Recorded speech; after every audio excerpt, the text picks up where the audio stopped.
جو ہمارے ہاں مذہب کی بنیاد ہے،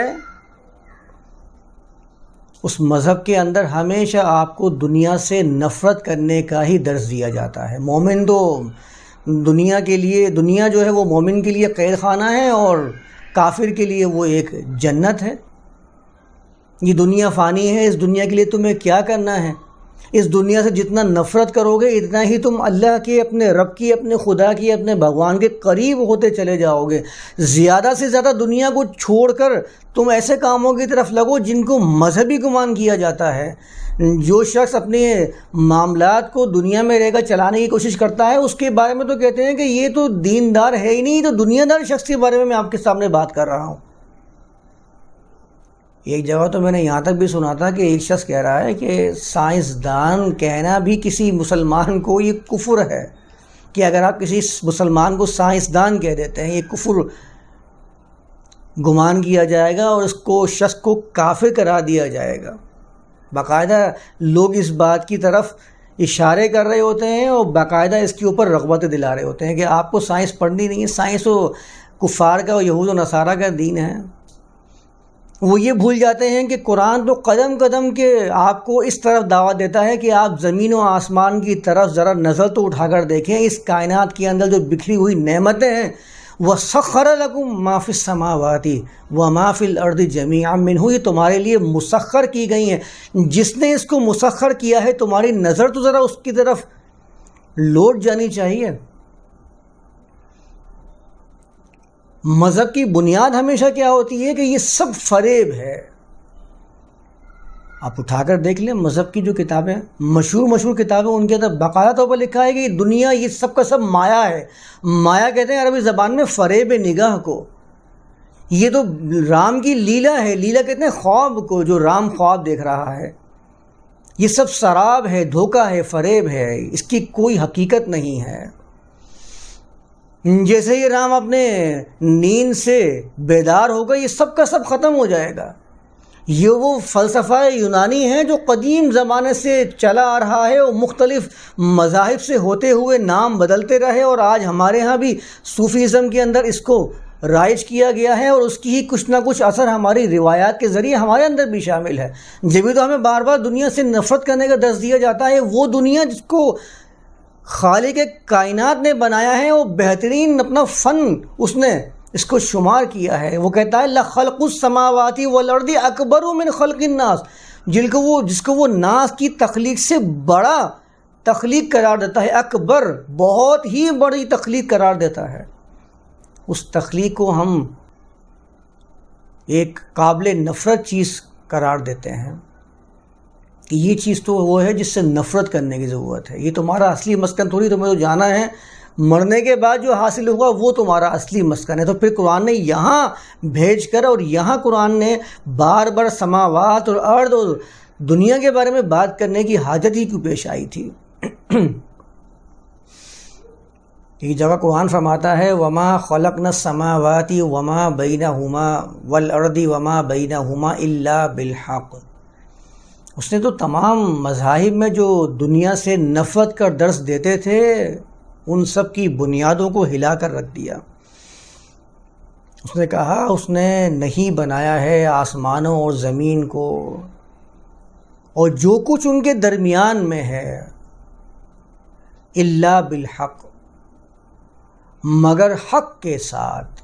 قرآن میں حق کا لفظ کتنی مرتبہ آیا ہے، کتنی بار ہماری نظریں گئی ہیں حق کے لفظ کی طرف۔ حق کہتے ہیں ایسی چیز کو جو حقیقت ہو، ٹھوس وجود رکھتی ہو، جس پرپس کے لیے وہ چیز بنائی گئی ہو وہ پرپس تعمیری ہونا چاہیے، اور وہ چیز اس پرپس میں مکمل اور اچھے طریقے سے فٹ ہو جائے، اس کو حق کہا جاتا ہے۔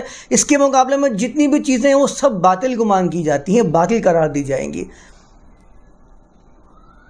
جیسے قرآن نے ایک جگہ کہا وَمَا خَلَقْنَا السَّمَاءَ وَالْأَرْضَ وَمَا بَيْنَهُمَا بَاطِلًا، نہیں اس نے سما اور زمین کو باطل تخلیق کیا ہے، باطل نہیں قرار دیا اس نے، نہ باطل تخلیق کیا ہے۔ ایک جگہ تو فرماتا ہے وَيَتَفَكَّرُونَ فِي خَلْقِ السَّمَاوَاتِ وَالْأَرْضِ، جو اللہ والے ہیں، جو اولو الالباب ہیں، وہ تو سماوات اور ارض کے پیدائش میں تفکر کرتے ہیں، وہ تفکر کرتے ہی رہتے ہیں۔ سماوات اور ارض کی تخلیق میں تفکر کرتے ہیں، اور ہمارے ہاں جو علم کے سمندر کہلائے جاتے ہیں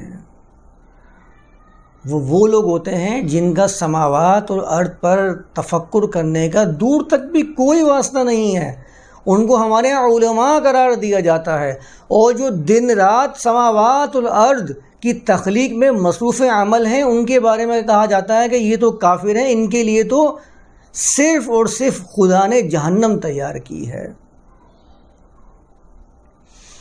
وہ تو کہتا ہے وَيَتَفَكَّرُونَ فِي خَلْقِ السَّمَاوَاتِ وَالْأَرْضِ، یہ تو وہ لوگ ہیں اولي الالباب، وہ لوگ ہیں کہ جو مسلسل مصروف عمل ہیں تفکر میں، سماوات اور ارض کے خلق میں، اور بار بار جب تخلیق پہ غور کر رہے ہوتے ہیں، ہر چیز کا جائزہ لے رہے ہوتے ہیں، ان کی زبانوں سے بار بار یہ نکلتا ہے ربنا ما خلقت ھذا باطلا، اے ہمارے رب تو نے اس چیز کو باطل نہیں بنایا ہے، یہ تعمیری کام کے لیے تو نے تخلیق کیا تھا، یہ تعمیری ہی نتائج دے رہی ہے ہر چیز۔ میرا علم وہاں تک نہیں پہنچا ہے تو یہ میرے علم کی کوتاہی تو ہو سکتی ہے، لیکن میں مصروف عمل تو رہوں اس کے تفکر میں۔ ایک زمانہ وہ بھی گزرا ہے جب بچھو کے زہر کو زہر قاتل قرار دیا جاتا تھا، جب اس پہ تفکر کرنے والوں نے غور و فکر کرنے کی طرف اپنے آپ کو مسلسل مصروف عمل رکھا تو وہ اس نتیجے پر پہنچ گئے کہ آج جو انسانیت کا سب سے بڑا قاتل زخم ہے کینسر، اس کا علاج تو اس کے اندر پنہا تھا، اور ہم اس کو کہاں کہاں ڈھونڈ رہے تھے، یہ تو بچھو کے زہر سے ہی تو ہم نے کیمو تھراپی کرنا سٹارٹ کی ہے۔ تو ان کی زبانوں سے کیا نکلتا تھا ربنا ما خلقت ھذا باطلا، تو نے اس تخلیق میں کہیں بھی کوئی غیر تعمیری چیز نہیں پیدا فرمائی ہے، میرا علم وہاں تک نہیں پہنچ رہا ہے۔ اور آگے قرآن نے ہمارے ہی الفاظ بیان کر دیے ہیں کہ ہمارے دل سے، اولی الالباب کے دل سے الفاظ کا نکلتے ہیں سبحانک، تیری یہ ذات تو بڑی بعید ہے اس چیز سے کہ وہ غیر تعمیری چیزوں کو تخلیق کرے، جو بھی تو فرمایا جگہ فرمایا تھا من شر ما خلق، میں تو اس چیز کی جو تو نے تخلیق کیا ہے اس کے شر سے تیری طرف رجوع کرتا ہوں، تو نے شر تخلیق نہیں کیا ہے، میں ابھی اس تک پہنچا ہی نہیں ہوں، میں اس کے فوائد کو حاصل ہی نہیں کر پایا ہوں جو اس کے فوائد تھے۔ من شر ما خلق کے اندر تو ہم نے ایک دفعہ شاید سمجھا بھی تھا، اس کو میں اور تفصیل سے اس کو بیان کروں گا۔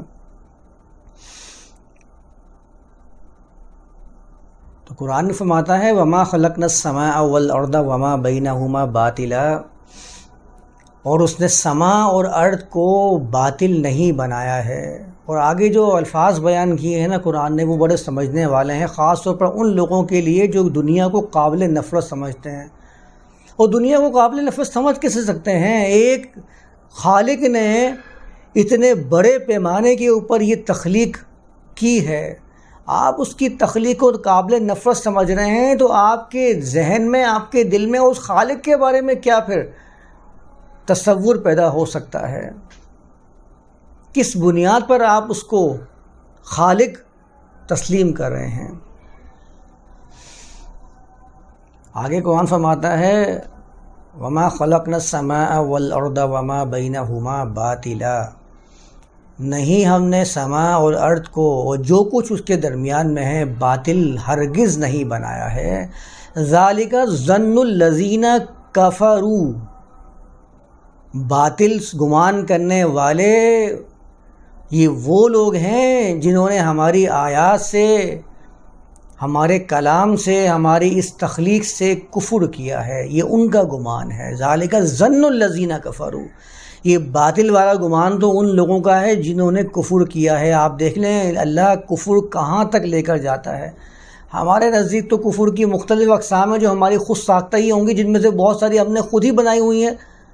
قرآن تو کفر کو یہاں تک لے کر جاتا ہے کہ اگر کوئی شخص اس کائنات کو باطل سمجھتا ہے، فریب سمجھتا ہے، قابل نفرت گمان کرتا ہے، یہ وہ ہے جس نے کفر کیا ہے۔ فویل للذین کفروا من النار، اور جو اس کو باطل گمان کرے گا وہ اپنے اعمال کے بہترین نتائج حاصل نہیں کر سکتا۔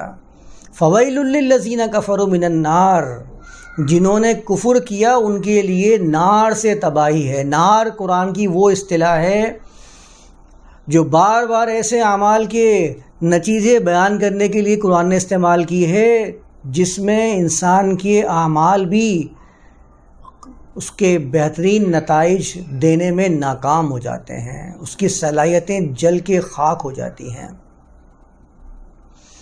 فویل للذین کفروا من النار، تو تباہی ہے ان لوگوں کے لیے جنہوں نے کفر کیا، آگ سے، نار سے تباہی ہے۔ اب آپ دیکھ لیجئے اس دنیا کے اندر کامیابی کن کے قدم چوم رہی ہے اور کن کے اعمال ان کے نتائج صحیح نہیں دے رہے ہیں، ان کی تمام تر صلاحیتیں بالکل جھلس کر رہ گئی ہیں، ختم ہوتی جا رہی ہیں۔ یہ کون لوگ ہیں؟ یہ وہ لوگ ہیں جنہوں نے دنیا کو قابل نفرت سمجھ کے اس دنیا کے اندر اپنی توجہات کو مرکز بنایا ہی نہیں ہے، بلکہ ان کی منتہائی نظر کہاں ہوتی ہے کہ مرنے کے بعد ہمیں کیا ملے گا، اس کی طرف ان کا منتہائی نظر ہوتا ہے۔ جن کی منتہائی نظر اس طرف ہوتی ہے کہ اس خالق کائنات نے جو تخلیق تیار کی ہے، تخلیق کیا ہے ان چیزوں کو، اس طرف تفکر کر کے اس میں سے وہ چیزیں جو دنیا کے فائدے کے لیے ہیں ان کو حاصل کیا جائے۔ قرآن نے تو بارہا اس کا ذکر کیا ہے، ان فی ذالک لآیۃ للمؤمنین، قرآن قرار دیتا ہے کہ اس زمین و آسمان کی تخلیق میں وفی خلقکم وما یبث من دابۃ آیات لقوم یعقلون لقوم یوقنون، 3 طریقے کے الفاظ قرآن نے بیان کیے ہیں۔ مومنین کے لیے اس میں نشانی ہے، اس آسمان اور زمین کی تخلیق کے اندر۔ ہم اپنے آپ کو مومن کہہ رہے ہیں، ہمارے لیے اس میں کیا نشانی ہے؟